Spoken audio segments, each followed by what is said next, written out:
If you've been tuning into our channel, you have seen us build this house right here. And if you've been tuning in for a long time, you actually saw us build that house too. And you know that we're very, very committed to a systems approach and thinking about the science of homes. And now that we've built this beautiful home, we've got this indoor environment, we need to start thinking about the outdoor environment with shades of green permaculture. And if you haven't heard of permaculture, it's a really interesting way of systems thinking about the science of your yard and the science of your land. Permaculture is a design science that's informed by the ethics of natural systems. We're looking to the systems around us, the ecological systems, and mimic our designs after those so that we can meet our human needs for open space and shelter and all of these things that we do when we develop land, but meet it in a way that also bolsters the ecological health of the site and ties in our activities with the ecological activities. We've kind of boiled it down to water management. So we infiltrate water and restore groundwater and aquifers through those practices of rain gardens and directing water where it's useful. We work really a lot with building soil. So whether it's cycling nutrients the way a forest would by leaving leaves and other things on the forest floor so that they break down and become food for worms and all of the other creatures. And then the plant choices. So we like to say, we don't plant plants, plant ecosystems. So we're not really looking at like, oh, here's, a hydrangea and we want to put it right here. We're looking at how that all ties in with, what kind of plant communities are we observing naturally occurring here? Because when you're working with what's naturally occurring, then you aren't fighting it as much to maintain it on the back end. Yeah, what we're trying to do is design a landscape that you don't have to babysit, or nobody has to babysit.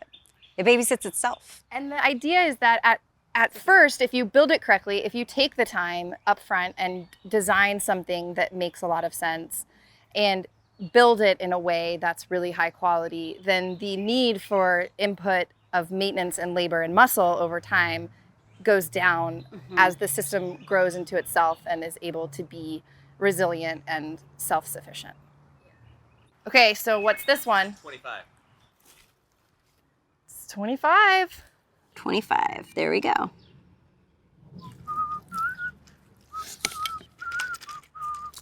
There's a very common practice in building, which is route all the water into a retention tank underground. It's buried, it's filled with gravel, and then overflow it wherever it's going, capture the roof water. And it's better, I would say, than sending it straight into the stormwater system, but it's still fundamentally treating water as a nuisance. And I think that is ultimately the issue. So the building convention dictates, okay, let's take water, let's just get it away as quickly as possible. But I think that there's a higher use for that water, which is sending it where it's useful in the landscape and utilizing it and creating plantings and spaces that are then drought resistant because they've built the capacity to hold and store water over time, as opposed to send it away and then import it from Lake Lanier and pay for irrigation. It's dumb.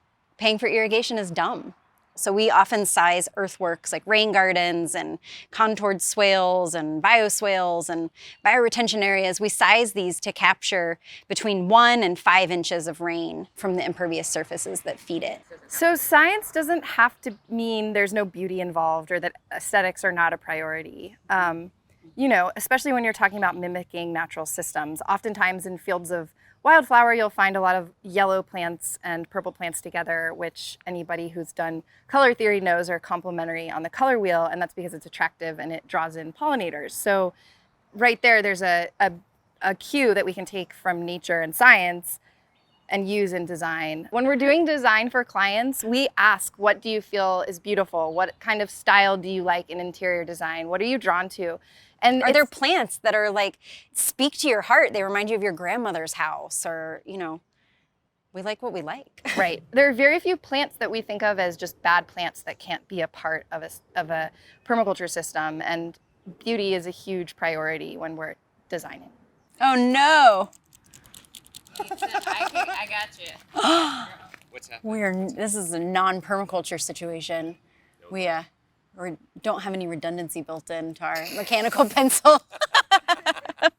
It's not easy. On this property, when just looking at it for the first time, getting eyes on it, when you think of what you're gonna do and how long it's going to take and how much muscle power it's gonna take and resources, ultimately it really depends on what you choose to do. There are a lot of really low-hanging things that you can do that are inexpensive and not very labor-intensive that start to like accelerate these processes around building soil and attracting pollinators and restoring habitat and, mitigating really aggressive species so you can make way for other things to come up. And those things don't really take a lot. But then if you start getting into, y'all know with the building environments, doing hardscapes and paths and trenching and digging in Georgia clay is no joke. So fluctuations in the water and how that's changed over years, it's showing up in the kinds of trees and shrubs and things that are growing here. The overstory is predominantly like pine, oak, and then when it's like closer down to the stream, you've got more of the like tulip, poplar, sweet gum stuff happening.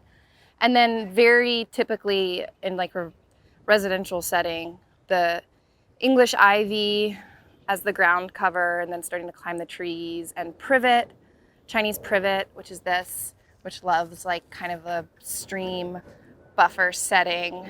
A mulberry, which I've seen throughout, dominantly like overstory trees, and then like herbaceous layer, which is heavily like invasive species.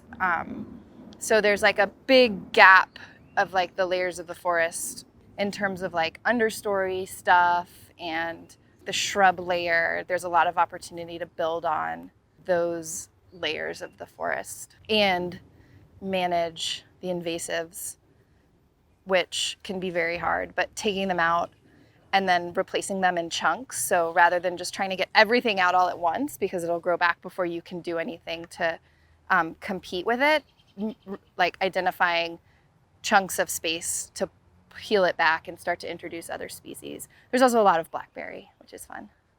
And the topography is, all moving down towards the creek. And since you're the last house before that low point, you're getting a lot of overland water from neighboring properties. So that's something that I've observed while here. Also the falling trees that you've observed close to the stream, a lot of the fluctuations in stormwater as development happens upstream can be a little bit more volatile. So there's evidence of an urban creek for sure.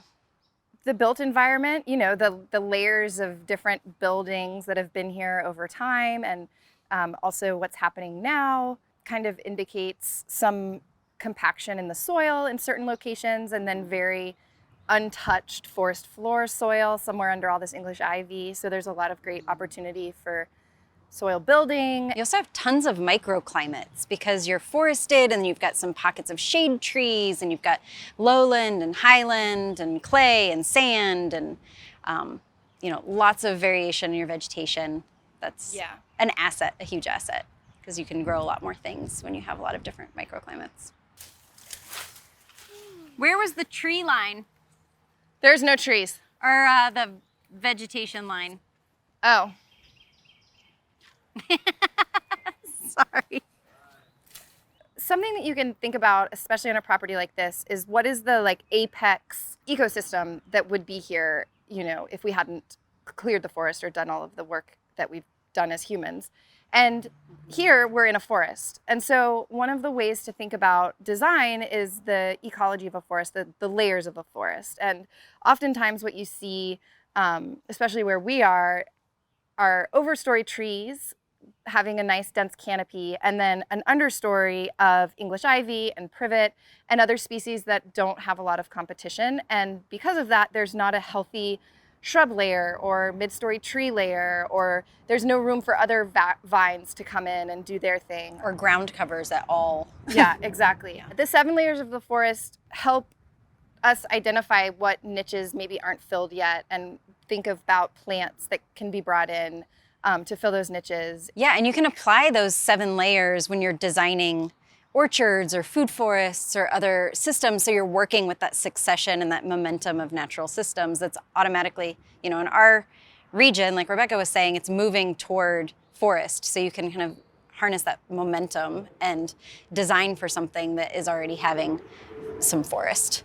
in it. So one of the ways that we build in nutrient cycling into our designs is through designed plant communities. So we look for plants that have deep tap roots that pull nutrients out of the soil that other shallow-rooted plants wouldn't be able to access. And we look for plants that accumulate nutrients in their leaves and drop them to the upper horizons of the soil. And we look for things that fix nitrogen, like all of the plants in the pea family, clovers and other things that take atmospheric nitrogen and make it available to the roots of plants. And then also how we manage leaves in the fall and leaving standing stems and things on native grasses and wildflowers in the wintertime. Those things help to build the soil fertility because you're letting the nutrients stay where they are.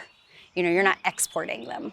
There's a lot of raking up, blowing up of really awesome organic matter and sending it off-site and then paying to bring in pine straw.